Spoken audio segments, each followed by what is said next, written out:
Diving into the exciting rhythmic world of hammer-ons, if you're looking to add a little bit of flair and dynamics to your playing, this one's for you. A hammer-on's a method by which we go from a lower note to a higher note with the fretting hand. It's a technique where we use our fretting hand to produce a second note without picking it, where we forcibly tap one of our fingers onto a higher fret. This action creates a sound that's smooth, connected, and softer percussion-wise to what it would be if you were to pick the second note. They can really add speed, fluidity, and expression to your playing.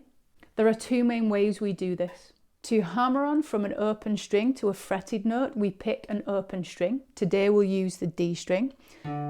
So play the note with your pick or your fingers, and as the note rings out, we'll use the index finger on the fretting hand to tap down or forcibly tap down onto a fret. Today we're using fret 2. As you can hear, that plays a second note. You can use different fingers to do this, depending what you're playing. It's the same premise. Secondly, when we want to hammer on a second note from an already fretted note, today we'll use the A string. I'm going to use fret number 3, so I'm going to put my finger already on fret number 3, press down. What I'll do is pick this note so it rings out, and then I'm going to use my third finger here to do the same as what we did previously, which is forcibly tap fret number 5 in this case. So we get fret number 3 ringing out, and then just with my third finger, I'm going to tap down on fret number 5 to hear that second note. We can use hammer-ons to create flourishes in melodies. We can use them to embellish chords, whether that's finger picking or strumming, and we can use them to create speedy little lines in solos, little rhythmic passages in solos.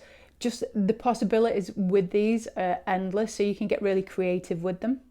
I've got two examples for you now. The first one's a scale-based pattern. I'll be using the open E minor pentatonic. I'll run through that with you now.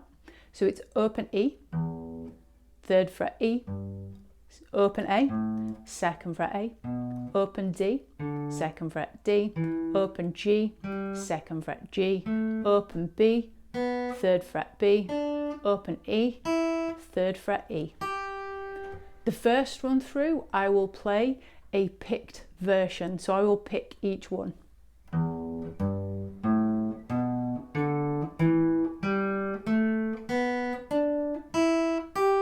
As you can hear the percussion of the pick on each individual note, I'm now going to play it legato with the hammer-ons.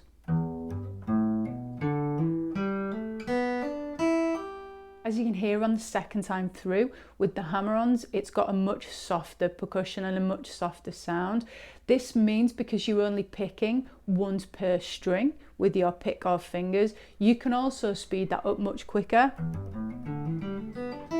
So practice that as an exercise, playing the open E minor pentatonic, picking each note.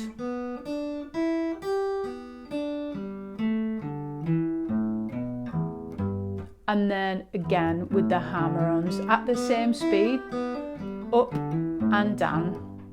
The next exercise I have is to show you chord embellishments. We're going to start with a nice C major chord. And the first hammer-on I'm going to do is the middle finger on the D string. So what we do here is take the middle finger off the fretboard, strum the chord, and then hammer the finger back on to the second fret of the D string. So as you can hear, finger off, strum chord, hammer finger back on. The next finger we can play around with in this chord is the first finger, which takes us from a C major 7 to a C. And then we have our third finger, which takes us from the open A string, making that into a chord combination. I'll use the strumming pattern, down, down, up, down. I'll start with a middle finger and we'll do 2 rounds of that. Then 2 rounds using the first finger, 2 rounds using the third finger, and back to the middle finger for 2 rounds. 1, 2, 3.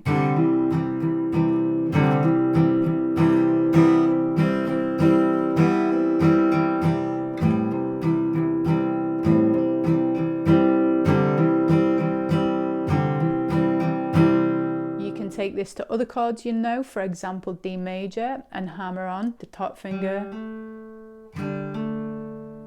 or hammer on the middle finger that's on the highest E string. We can go to the G chord and hammer on the first finger. We can go to the A minor, hammer on the third finger. With each chord you try, hammer on the different fingers to see what effect you get for using different ones. So if for the A minor I use the top one,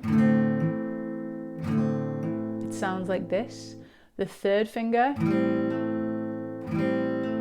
and the first finger. I'm just going to do a quick playthrough of that chord progression. So C, D, G and A minor. I'll do one playthrough without any hammer-ons, and I'll do one playthrough with hammer-ons so you can hear the comparison. 2, 3, 4.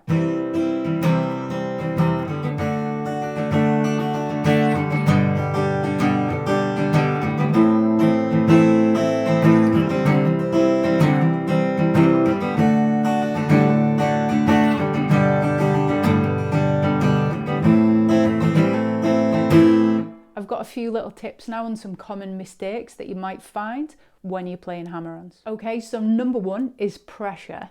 The amount of pressure you need to apply to the second note is something you will need to experiment with. And it's slightly different on different guitars, but ultimately you need enough pressure to make the second note ring out at an equal volume if you want that. So we could get into the nitty-gritty because you may want it to ring out quieter, but to start off with, aim for the same volume as your first note. So we need to think about pressure. If you don't have enough pressure on that second note, all you're going to do is mute the string or create a buzzing sound. The second point is precision, so placement in the fret. So when you are tapping your second note, you need to make sure that your fingers are in the optimum position, which means right next to the fret wire as far as possible. Next up, it's to do with the part of your finger that's doing the tapping or the hammering on.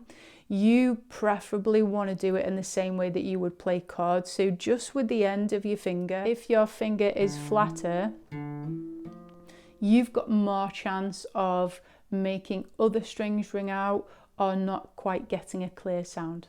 And finally, timing. Timing's a bit more of a varied answer because you would use different timing depending what effect you were trying to get. So if we start off practicing hammer-ons, just getting the first note is the same length as the second note. Nice and simple there. Open D string to second fret D string. That's an easy one you could play along with a metronome. Tick, tick, tick, tick. Just to get your accuracy. And then when you've done it from the open string to the second fret, for example, you could move from the third fret on the same string to the fifth fret. So they're hammer-ons that are the equal speed. I would say start there.